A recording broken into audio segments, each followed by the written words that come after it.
કદાચ ગમે એવા સારા સંબંધ હોય તો પણ આ 7 લોકો પર ક્યારેય વિશ્વાસ ન કરતા।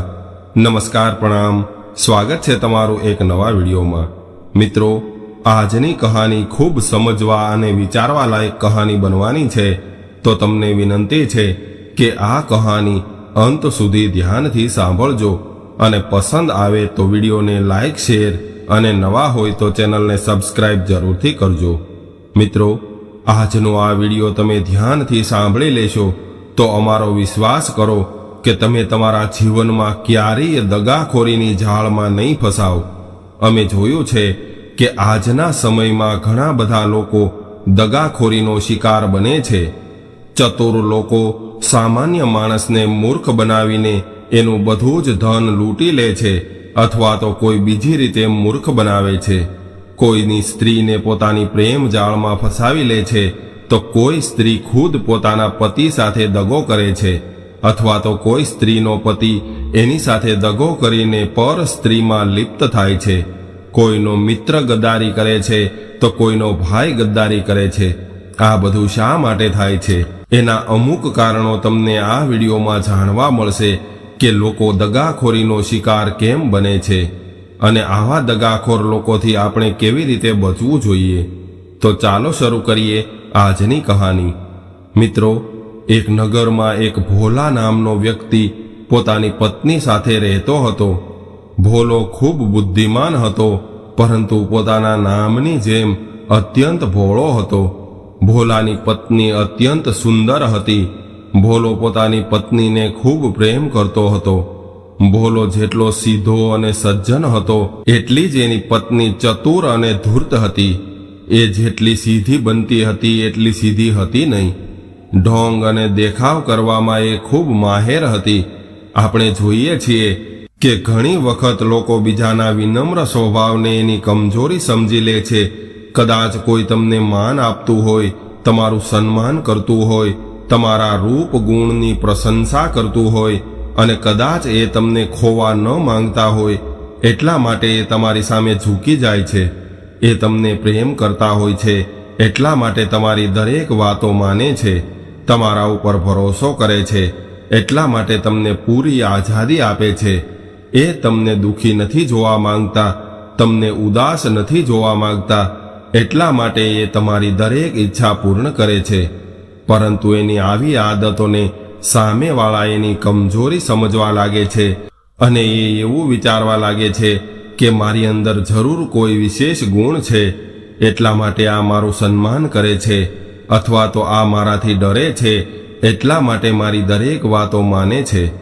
ઘણી વખત આપણા ભોળા સ્વભાવના લીધે લોકો આપણને મૂર્ખ સમજવા લાગે છે। કહેવાય છે કે વિનમ્ર અને ક્ષમાશીલ લોકોમાં એક જ દોષ હોય છે કે બીજા લોકો એને અસમર્થ સમજવા લાગે છે અને એ લોકો એની આવી આદતનો ફાયદો ઉઠાવીને એને મૂર્ખ બનાવે છે, એની સાથે અશિષ્ટતાનો વ્યવહાર કરે છે અને આવું ઘણી વખત પતિ પત્ની વચ્ચે પણ જોવા મળે છે। કદાચ કોઈ સ્ત્રીનો પતિ સીધા સ્વભાવનો હોય અને કદાચ એ પોતાની પત્નીને સન્માન આપતો હોય, ત્યારે એની પત્ની એના આવા સ્વભાવને એની કમજોરી સમજવા લાગે છે અને ત્યારબાદ એની સાથે નોકરો જેવો વ્યવહાર કરવા લાગે છે। અમુક પતિઓ પણ પોતાની ભોળી પત્નીઓને પામીને એના પર રોફ જમાવે છે, એની સાથે સીધી રીતે વાત નથી કરતા, એનું વાત વાતમાં અપમાન કરતા રહે છે। કોઈની સારી આદતને આપણે એની કમજોરી ન સમજવી જોઈએ, પરંતુ આપણે પણ એવી જ રીતે એની સાથે વ્યવહાર કરવો જોઈએ। કોઈના વિશ્વાસનો આપણે ગેરફાયદો ન ઉઠાવવો જોઈએ, પરંતુ જે લોકો તમારા વિશ્વાસનો ફાયદો ઉઠાવે છે એવા લોકોથી સાવધાન રહેવું જોઈએ। ભોલાને પોતાની પત્ની પર ખૂબ ભરોસો થઈ ગયો હતો। એની પત્ની હંમેશા એની સામે બનાવટી પ્રેમ બતાવતી રહેતી, એની સાથે મીઠી મીઠી વાતો કરીને એને વિશ્વાસ અપાવતી હતી કે હું તમારી ખૂબ સારી પત્ની છું, પરંતુ એના મનમાં કંઈક બીજું ચાલતું રહેતું અને પત્નીના આવા દેખાવને ભોલો સત્ય સમજતો હતો। એને એવું લાગતું હતું કે મારી પત્ની આખા નગરમાં બધી જ સ્ત્રીઓમાં સૌથી સારી અને પતિવ્રતા સ્ત્રી છે। એટલા માટે ભોલો એની પત્ની પર આંખો બંધ કરીને વિશ્વાસ કરતો હતો, એનું ખૂબ સન્માન કરતો હતો. એને પૂર્ણ રીતે આઝાદી આપવામાં આવી હતી અને એની પત્ની પણ જાણતી હતી કે મારો પતિ મને ખૂબ પ્રેમ કરે છે અને મારો ખૂબ વિશ્વાસ કરે છે. એક દિવસ ભોલાની પત્નીને સપનું આવ્યું અને સપનામાં એણે એવું જોયું કે એના દ્વાર પર એક ભિખારી આવ્યો છે અને ભિખારીએ જ્યારે અવાજ લગાવ્યો ત્યારે એની પત્ની થાળીમાં અનાજ ભરીને ભિખારીને આપવા માટે દ્વાર પર ગઈ અને જ્યારે ભિખારીની ઝોળીમાં અનાજ નાખતી વખતે ભોલાની પત્નીની આંગળી ભિખારીના હાથને અડી ગઈ. બીજા દિવસે સવારે આ સ્ત્રી એના પતિને કહેવા લાગી કે સાંભળો છો, મારી સાથે એક અજીબ ઘટના બની છે અને હું એ ઘટનાને લઈને ખૂબ ચિંતિત છું. પત્નીને ચિંતિત જોઈને ભોલો પૂછવા લાગ્યો કે એવું શું થયું છે કે તું ઉદાસ થઈ ગઈ છો? તારા મનનું દુઃખ મને જણાવી દે. ત્યારે એની પત્ની કહેવા લાગી કે હે સ્વામી, રાત્રે મેં એક સપનું જોયું અને સપનામાં મેં એવું જોયું કે એક ભિખારી આપણા દ્વાર પર ભિક્ષા માટે અવાજ લગાવી રહ્યો હતો. ભિખારીનો અવાજ સાંભળીને હું અનાજ લઈને દ્વાર પર ગઈ અને એની ઝોળીમાં અનાજ નાખ્યું. ત્યારે ભૂલથી મારી આંગળી એના હાથને અડી ગઈ અને આ વાતને લઈને હું ખૂબ ચિંતિત છું. અને તમે તો જાણો છો કે હું એક પતિવ્રતા નારી છું અને પતિવ્રતા નારીએ પર પુરુષનો સ્પર્શ ન કરવો જોઈએ. ભૂલથી મારી આંગળી એના હાથને અડી ગઈ છે અને મારાથી આ અપરાધ થઈ ગયો છે. હું આ વાત વિચારીને ખૂબ દુઃખી થાઉં છું કે મારો પતિવ્રતા ધર્મ હવે નષ્ટ થઈ ગયો છે. કેમ કે કહેવાય છે કે પતિવ્રતા સ્ત્રીનો ધર્મ એ હોય છે કે એને સપનામાં પણ કોઈ પર પુરુષનું ચિંતન ના કરવું જોઈએ. પરંતુ મારા હાથને તો એનો સ્પર્શ થઈ ગયો છે, એટલે હે સ્વામી, તમે મારી એ આંગળી કાપી નાખો જે આંગળીથી એ ભિખારીને સ્પર્શ થયો હતો. ત્યારે જ મારો પતિવ્રતા ધર્મ બચી શકશે. પત્નીની આવી વાત સાંભળીને ભોલો ખૂબ પ્રસન્ન થયો અને વિચારવા લાગ્યો કે મારી પત્ની એક આંગળી અડી જવાથી આંગળી કાપવાની વાત કરી રહી છે, તો એ વાસ્તવમાં એક પતિવ્રતા નારી છે. ત્યારે ભોલો એની પત્નીને કહે છે કે એ વાતમાં કોઈ સંદેહ નથી કે તું એક પતિવ્રતા સ્ત્રી નથી. ત્યારબાદ ભોલો સમજાવવા લાગ્યો કે કદાચ સપનામાં કોઈ ભિખારીને ભીખ આપતા સમયે એની આંગળીનો સ્પર્શ થઈ ગયો તો એમાં કોઈ પાપની વાત નથી હોતી. પાપ તો મનમાં વિચારવાથી થાય છે. એટલે તું ચિંતા ન કરતી, હું તારી આંગળી નહીં કાપું. મારી નજરમાં તું એક પતિવ્રતા નારી છો અને તારો પતિવ્રતા ધર્મ હજુય અખંડ છે. મિત્રો, આવી રીતે ભોલાએ એની પત્નીને પતિવ્રતા સમજીને એની ખૂબ પ્રશંસા કરી. એને પોતાની પત્નીના પતિવ્રતા ધર્મ પર ખૂબ ગર્વ થઈ રહ્યો હતો અને થાય પણ કેમ નહીં. ભૂલથી આંગળીનો સ્પર્શ થવા પર એ આંગળી કાપવાની વાત કરી રહી હતી. આવી રીતે તો કોઈ પણ વ્યક્તિનો વિશ્વાસ ખૂબ મજબૂત થાય છે. હવે તો ભોલો આખા નગરમાં પોતાની પત્નીના વખાણ કરતો રહેતો કે મારી પત્ની પતિવ્રતા છે, મને મારી પત્ની પર ખૂબ ગર્વ છે. આવી પત્ની તો ખૂબ ભાગ્યશાળી લોકોને મળે છે. હવે તો ભોલો પોતાની પત્નીનું ખૂબ સન્માન કરવા લાગ્યો. એની પત્નીના પણ એટલા જ નખરા વધતા ગયા. એક દિવસ એની પત્નીએ ભોજન બનાવ્યું અને ખૂબ પ્રેમથી પતિને ખવડાવવા લાગી. ત્યારબાદ એના પતિને કહેવા લાગી કે તમે મારું એક કામ કરી દો, મારા કપડાં લઈ જાઓ અને બજારમાં સીવડાવી આપો. ત્યારે ભોલો કહેવા લાગ્યો કે લાવ, હું તારા કપડાં હમણાં જ સીવડાવી આપું છું. ત્યારબાદ ખુશ થઈને ભોલો પોતાની પત્નીના કપડાં લઈને બજારમાં જતો રહ્યો અને દરજીની દુકાને જઈને કહેવા લાગ્યો કે અરે દરજીભાઈ, આ કપડાં મને અત્યારે જ સીવી આપો. આ મારી પતિવ્રતા પત્નીના કપડાં છે. ત્યારબાદ દરજીએ ભોલા પાસેથી કપડાં લઈ લીધા અને એની પત્નીએ જે માપ આપ્યું હતું એ માપ અનુસાર કપડાં કાપીને જે કપડાના કટકા વધ્યા હતા એ ભોલાને આપીને કહેવા લાગ્યો કે લ્યો ભાઈ, આ તમારા કપડાના કટકા વધ્યા છે, એટલે આને તમે તમારા ઘરે લઈ જાઓ. આ કપડાની મારે કોઈ જરૂર નથી. અમારી દુકાનમાં તો ખૂબ ઈમાનદારીથી કામ થાય છે. હું મારી દુકાનમાં કોઈના કપડાનો એક ટુકડો પણ નથી રાખતો. દરજીની આવી વાત સાંભળીને ભોલાને ખૂબ આશ્ચર્ય થયું અને વિચારવા લાગ્યો કે મેં દરજી તો ઘણા જોયા છે, પરંતુ આવો ઈમાનદાર દરજી હું પહેલી વાર જોઈ રહ્યો છું. જે કોઈના વધેલા કપડાનો ટુકડો પણ પોતાની પાસે ન રાખતો હોય. આજે ખબર પડી કે દુનિયામાં ઈમાનદાર લોકો ઘણા છે. અને ત્યારે ભોલો દરજીને કહેવા લાગ્યો કે હે દરજીભાઈ, તમે મારી પત્નીના કપડાં સીવી આપો અને આ કટકા તમે રાખી લ્યો, અને આ કપડાના કટકા રાખવાથી તમે બેઈમાન નહીં કહેવાઈ જાઓ. હવે તો બધા લોકો સમજી ગયા છે કે તમે ખૂબ ઈમાનદાર વ્યક્તિ છો.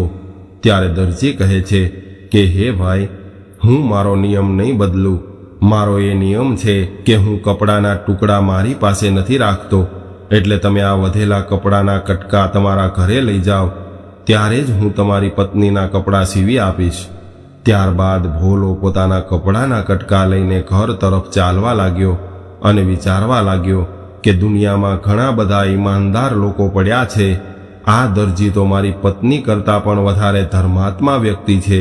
હું તો એવું સમજતો હતો કે આ કળિયુગ છે અને આમાં ઈમાનદાર લોકો ખૂબ ઓછા હોય છે, પરંતુ અહીંયા તો ઘણા બધા ઈમાનદાર લોકો રહે છે. આવા લોકોને જોઈને તો એવું લાગે છે કે આજે પણ સતયુગ છે.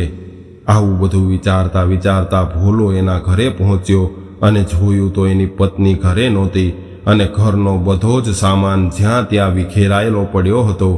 એના ઘરમાં જે સંદૂક હતા એ બધા જ ખુલ્લા પડ્યા હતા. એનો કબાટ પણ ખુલ્લો પડ્યો હતો. ઘરની આવી હાલત જોઈ અને પત્નીને ઘરમાં ન જોઈને ભોલો હેરાન થવા લાગ્યો અને વિચારવા લાગ્યો કે મારા ઘરની આવી હાલત કોણે કરી હશે અને મારી પત્ની ક્યાં ગઈ હશે. હજુ હમણાં તો એણે મને બજારમાં મોકલ્યો હતો. આવું વિચારીને ભોલો ખૂબ જ બેચેન થવા લાગ્યો. એને કંઈ સમજાતું નહોતું. ત્યારે એણે ઘરમાં જ્યાં ત્યાં એની પત્નીને શોધવાની કોશિશ કરી, પરંતુ એનો પત્તો ન લાગ્યો. ત્યારબાદ એના પાડોશીને પૂછ્યું કે ભાઈ, મારી પત્નીએ મને કપડાં સીવડાવવા મોકલ્યો હતો અને હું ઘરે આવ્યો ત્યારે મારી પત્ની ઘરે નથી. શું તમે મારી પત્નીને જોઈ છે? ત્યારે પાડોશી કહેવા લાગ્યા કે હા ભાઈ, તમે અહીંયા આવ્યા એના થોડી વાર પહેલાં જ તમારી પત્ની એક મોટો બેગ લઈને ક્યાંક જઈ રહી હતી, પરંતુ અમને એ નથી ખબર કે તમારી પત્ની ક્યાં ગઈ છે. ત્યારબાદ પાડોશી પૂછવા લાગ્યા કે ભાઈ, શું વાત છે? શું એ તમને જણાવીને નથી ગઈ? હજુ 4 દિવસ પહેલાં તો તમે અને તમારી પત્ની આવ્યા છો, તો પછી અચાનક એવું કયું કામ આવી ગયું કે એ એના પિયરમાં જતી રહી? શું તમારા બંને વચ્ચે ઝઘડો થયો હતો? ત્યારે ભોલો કહેવા લાગ્યો કે નહીં ભાઈ, અમારા વચ્ચે કોઈ ઝઘડો નથી થયો. એટલે પાડોશીએ કહ્યું કે ભાઈ, એમાં પરેશાન થવાની કોઈ વાત નથી. એ એના પિયરમાં ગઈ હશે, બીજે ક્યાં જાય? 2-4 દિવસમાં આવી જશે. તમે પરેશાન કેમ થઈ રહ્યા છો? ત્યારે ભોલો કહેવા લાગ્યો કે ભાઈ, કદાચ એ ક્યાંક જવાની હોય તો કમસે કમ મને જણાવીને ગઈ હોત તો શું વાંધો હતો? મારી પત્ની તો મને પૂછ્યા વગર પાણી પણ પીતી નથી. અને રહી વાત એના પિયરમાં જવાની, તો એનું પિયર તો છે જ નહીં. એનું પિયર તો મેં પણ નથી જોયું. હજુ હમણાં 2 મહિના પહેલાં જ અમે મળ્યા હતા. ત્યારબાદ ભોલો પોતાના પાડોશીને સાથે લઈને પોતાના ઘરમાં ગયો અને ઘરની હાલત બતાવવા લાગ્યો. પાડોશીએ જોયું કે એના ઘરનો બધો જ સામાન વિખેરાયેલો પડ્યો હતો અને બધા જ તાળા તૂટેલા હતા અને ઘરમાં જે કિંમતી સામાન હતો એ બધો સામાન ગાયબ હતો. ત્યારે પાડોશીએ પૂછ્યું કે હે ભાઈ, મને એક વાત જણાવો. તમે એવું કહી રહ્યા છો કે તમારી પત્નીનું પિયર નથી, તો પછી તમને તમારી પત્ની ક્યાંથી મળી હતી? શું તમારા એની સાથે વિધિવત વિવાહ નથી થયા? ત્યારે ભોલો કહે છે કે હે મિત્ર, અમે બંને એક યાત્રામાં મળ્યા હતા. એ ખૂબ સારી વાતો કરી રહી હતી. મને એની વાતો ખૂબ પસંદ આવી અને એણે એવું કહ્યું હતું કે હું એક અનાથ છું અને હું સીતા સાવિત્રીની જેમ પવિત્ર છું અને એક સારા પતિની તલાશ કરી રહી છું. કોઈ સારો પતિ મળી જાય તો એની સાથે રહીને જીવન વીતી જાય. વાત વાતમાં એણે મને એવું કહ્યું કે હું તમારી જેવા એક સીધા અને સજ્જન પતિની તલાશ કરી રહી છું. હજુ સુધી તમારા જેવો કોઈ પુરુષ મને જોવા નથી મળ્યો, એટલા માટે હજુ સુધી હું કુંવારી છું. પરંતુ તમે મને ખૂબ ઈમાનદાર લાગી રહ્યા છો. શું તમે મને તમારી પત્ની બનાવશો? હું ખૂબ જ સીધી અને સરળ સ્ત્રી છું. હું પતિવ્રતા ધર્મમાં વિશ્વાસ રાખું છું. એણે જ્યારે આવી બધી વાતો કરી એટલે મને એવું લાગ્યું કે આ સ્ત્રી મારી પત્ની બનવાને યોગ્ય છે. મારે પણ આવી જ એક પત્નીની તલાશ હતી જે ચરિત્રવાન હોય, એટલે મેં તરત જ હા પાડી દીધી અને ત્યારબાદ અમે બંનેએ એક મંદિરમાં વિવાહ કરી લીધા અને પતિ પત્ની બનીને અમે ઘરે આવતા રહ્યા. ભોલાની વાત સાંભળીને પાડોશીએ કહ્યું કે ભાઈ, તમારી પત્ની ન તો ચરિત્રવાન હતી કે ન તો પતિવ્રતા નારી હતી, અથવા તો ન એ તમને પ્રેમ કરતી હતી, એ તો તમને મૂર્ખ બનાવી રહી હતી, પતિવ્રતા હોવાનું નાટક કરી રહી હતી. સત્ય તો એ છે કે એ સ્ત્રી તમને લૂંટવા માટે જ તમારી પત્ની બનીને આવી હતી. જ્યાં સુધી તમે ઘરે રહ્યા હતા ત્યાં સુધી એને મોકો ન મળ્યો, એટલે એ તમારી સાથે પતિવ્રતા હોવાનો ઢોંગ કરતી રહી, અને જ્યારે તમે એને એકલી રહેવાનો મોકો આપ્યો એટલે એ તમને લૂંટીને જતી રહી છે. એ સ્ત્રી એક લૂંટારી હતી. હવે તમારું બધું જ લૂંટીને તમને મૂર્ખ બનાવીને જતી રહી છે. પાડોશીની વાત સાંભળીને ભોલો કહેવા લાગ્યો કે હે મિત્ર, હું કેવી રીતે વિશ્વાસ કરી શકું કે એણે મને મૂર્ખ બનાવ્યો છે અને એ પતિવ્રતા નહોતી.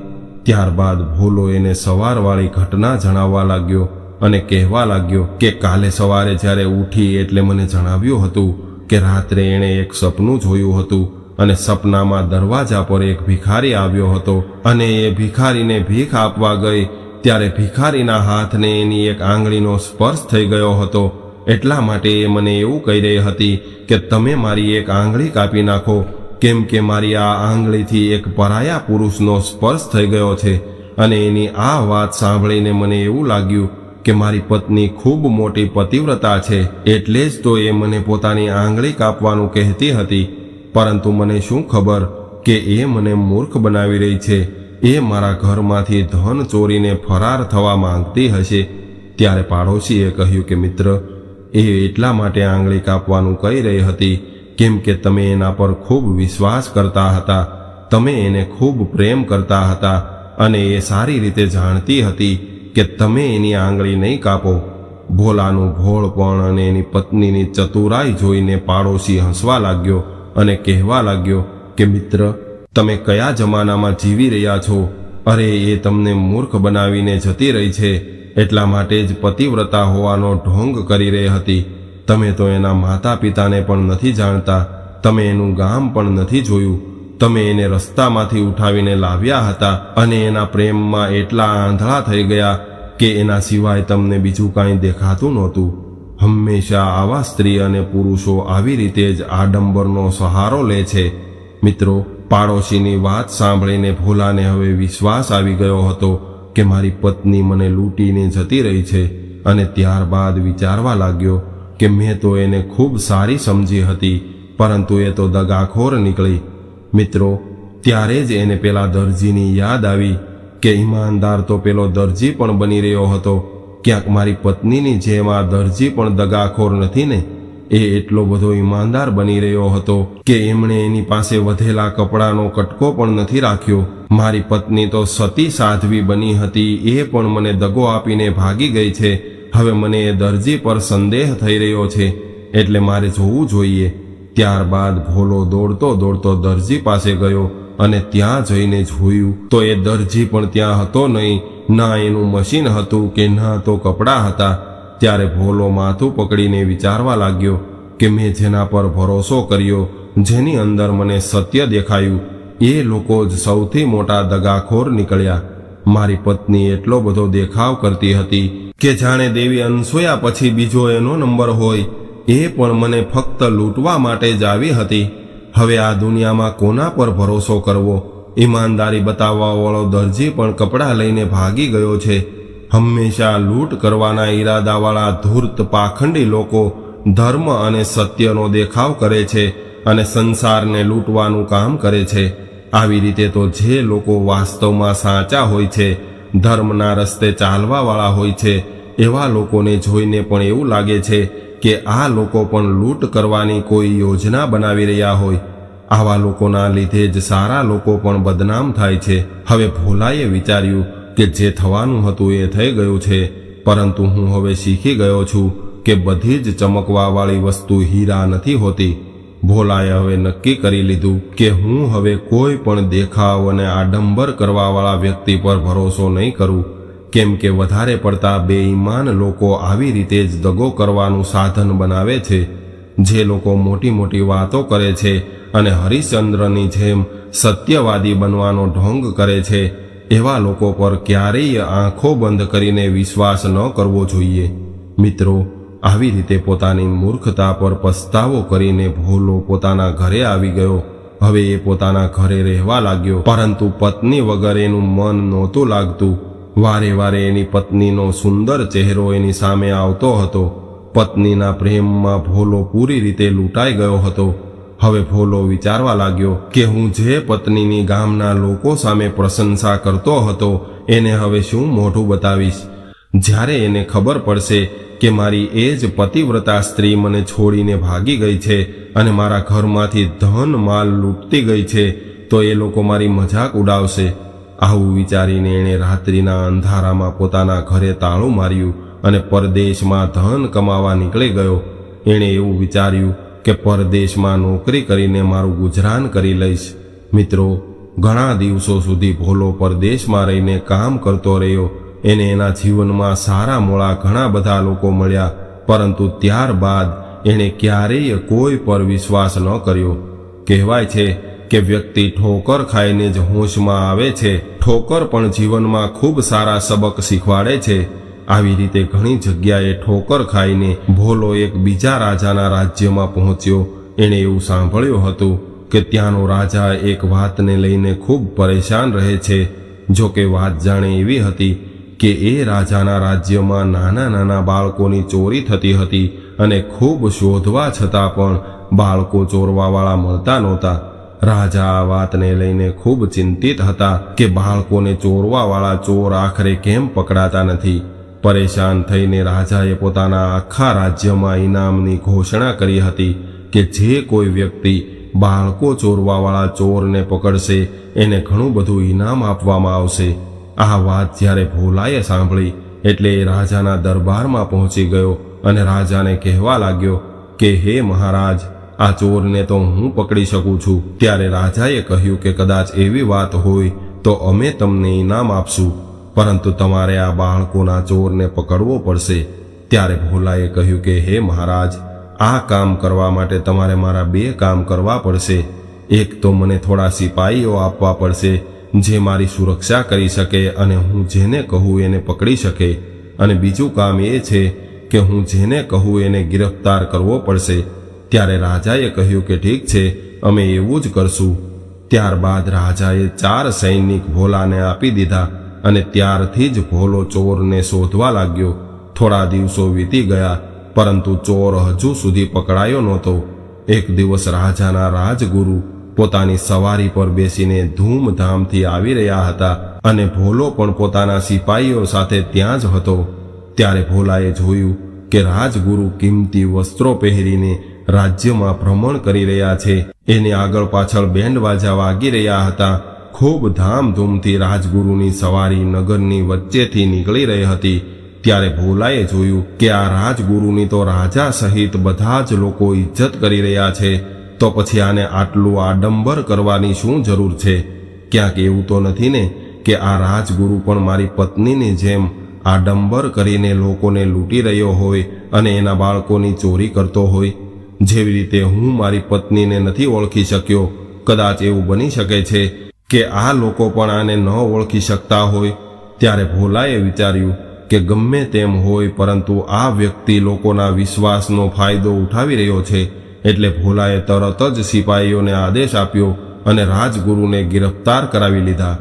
રાજગુરુના હાથમાં હાથકડી લગાવી દીધી અને કહ્યું કે અમને બધી જ ખબર પડી ગઈ છે કે તમે જ અહીંયાથી બાળકો ચોરી કરો છો, એટલે તમે તમારા મોઢે જ બતાવી દો, નહીંતર તમને ફાંસી પર લટકાવવામાં આવશે.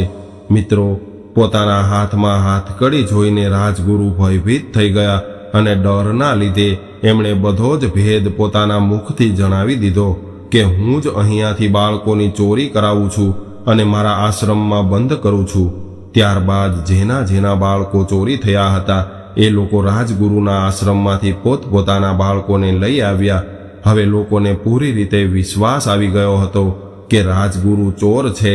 આ બાજુ રાજાને ખબર પડી કે મારા ગુરુજીને ચોર સમજીને ભોલાએ એને ગિરફ્તાર કરી લીધા છે, ત્યારે એને વિશ્વાસ ન આવ્યો, કેમ કે રાજા હદથી વધારે એના ગુરુ ઉપર વિશ્વાસ કરતો હતો. એટલે રાજાએ તરત જ ભોલાને એના દરબારમાં બોલાવ્યો અને ગુસ્સો કરીને એને કહેવા લાગ્યા કે તારી હિંમત કેવી રીતે થઈ મારા ગુરુને બંદી બનાવવાની? શું સબૂત છે તારી પાસે કે મારા ગુરુએ જ બાળકો ચોર્યા છે? ત્યારે ભોલો કહેવા લાગ્યો કે હે મહારાજ, તમારા ગુરુ સ્વયં પોતાના મુખથી આ વાત કબૂલ કરી ચૂક્યા છે કે હું જ ચોર છું, અને ન માનો તો તમે સ્વયં પૂછી શકો છો. મિત્રો, જ્યારે રાજાએ એને પૂછ્યું એટલે રાજગુરુએ શરમથી પોતાનું માથું ઝુકાવી લીધું, કેમ કે પાપીને પોતાના પાપનો ખૂબ ડર લાગે છે. ત્યારે નગરના લોકો પણ કહેવા લાગ્યા કે હે મહારાજ, આ રાજગુરુ જ ચોર છે. અમારા બધા જ બાળકો એના આશ્રમમાંથી મળ્યા છે. હવે રાજાએ રાજગુરુને જેલમાં મોકલી દીધા અને ભોલાને બધાની સામે સન્માનિત કર્યો અને પોતાના રાજ્યમાં કોટવાળની નોકરી આપીને રાજા કહેવા લાગ્યા કે ભાઈ, હું તો ક્યારેય સપનામાં પણ આવું નહોતો વિચારી શકતો કે મારા ગુરુ આવું હલકું કામ કરી શકે છે, કેમ કે અમે તો એના પર આંખો બંધ કરીને વિશ્વાસ કરતા હતા. ત્યારબાદ રાજાએ પૂછ્યું કે હે ભાઈ, હું તારી પાસેથી એ જાણવા માંગુ છું કે તે રાજગુરુને કેવી રીતે ચોર સમજ્યા હતા? ત્યારે ભોલો કહેવા લાગ્યો કે હે મહારાજ, મારા પર આ બધું વીતી ચૂક્યું છે, એટલા માટે મને અનુભવ થઈ ગયો છે, જેના આધાર પર હું સમજી લઉં છું કે આ વ્યક્તિ દગાખોર અથવા તો વિશ્વાસઘાતી હોઈ શકે છે. જુઓ, જૂઠું અને સત્ય બોલવાની એક અલગ વાત હોય છે. દગો અને વિશ્વાસઘાત એવી જગ્યાએ જ ઉપસ્થિત થાય છે જ્યાં વ્યક્તિ લાપરવાહ હોય છે અથવા તો કોઈ પર આંખ બંધ કરીને વિશ્વાસ કરે છે. જે વ્યક્તિ સતર્ક રહે છે એ વ્યક્તિ આવા દગાખોર વ્યક્તિની ઝાળમાં નથી ફસાતો. પરંતુ જે જગ્યાએ ખૂબ વધારે વિશ્વાસ હોય છે, વધારે પડતી ભાવુકતા હોય છે, એવી જગ્યાએ જ લોકો તમારા વિશ્વાસનો ફાયદો ઉઠાવે છે. લોકોનો વિશ્વાસ સચ્ચાઈ પર હોય છે, ધર્મ પર હોય છે, સાધુ સંતો પર હોય છે, પરંતુ કદાચ કોઈ ધૂર્ત વ્યક્તિ આડંબર કરે તો પછી એ વ્યક્તિ તમને દગો જ આપશે. રાવણે પણ માતા સીતાનું હરણ કરતી વખતે સાધુ બનવાનો ઢોંગ કર્યો હતો અને દુનિયાને એ જણાવ્યું હતું કે ધૂર્ત પાખંડી લોકો પોતાનો વિશ્વાસ અપાવવા માટે આવો ઢોંગ કરી શકે છે. મનુષ્યનો સૌથી વધારે વિશ્વાસ જ્યાં હોય છે એ જગ્યાએ જ વિશ્વાસઘાત થવાનો ડર રહે છે. આવા દગાખોર લોકોથી બચવા માટે આપણે અમુક વાતોનું ધ્યાન રાખવું જોઈએ. નંબર 1, જેના પર તમે હદથી વધારે વિશ્વાસ કરો છો એની ક્યારેક પરીક્ષા કરવી જોઈએ. નંબર 2, જે હદથી વધારે મીઠી મીઠી વાતો કરતું હોય એવા લોકોથી સાવધાન રહેવું જોઈએ. નંબર 3, જે હદથી વધારે તમારા પૂછ્યા વગર જ તમને સલાહ આપતા હોય, વાત વાતમાં કસમ ખાતા હોય, આવા વ્યક્તિઓથી સાવધાન રહેવું જોઈએ. નંબર 4, જે તમને એવો વિશ્વાસ અપાવતા હોય કે હું તમારો જ છું અને હું તમારા ભલા માટે જ વિચારું છું અને તમારી નજરમાં સારો બનવાનો દેખાવ કરતો હોય, જે વાસ્તવિકતાથી વધારે આડંબર કરતો હોય, એવાથી પણ દૂર રહેવું જોઈએ. નંબર 5, જે હદથી વધારે મતલબી હોય, દરેક કાર્યમાં પોતાનો જ ફાયદો જોતો હોય, આવો વ્યક્તિ ક્યારેક દગો કરી શકે છે. નંબર 6, જે હદથી વધારે ભાવુકતાની વાતો કરતો હોય અને વાત વાત પર તમને મદદ કરવાનું આશ્વાસન આપતો હોય, એવો વ્યક્તિ સમય પર કામ નથી આવતો અને તમને ભાવુકતામાં નાખીને તમને લૂંટી લે છે. નંબર 7, જે કારણ વગર જ તમારી સાથે દોસ્તીનો હાથ લંબાવે, વધારે પડતી તમારી પ્રશંસા કરે અને સ્વયંને ખૂબ સારો બતાવવાનો પ્રયાસ કરે, એવા લોકોથી સાવધાન રહેવું જોઈએ. દર્શક મિત્રો, અમે આશા રાખીએ છીએ કે આ કહાની તમને પસંદ આવી હશે અને પસંદ આવી હોય તો વિડીયોને લાઈક, શેર અને નવા હોય તો ચેનલને સબસ્ક્રાઇબ જરૂરથી કરજો. હર હર મહાદેવ.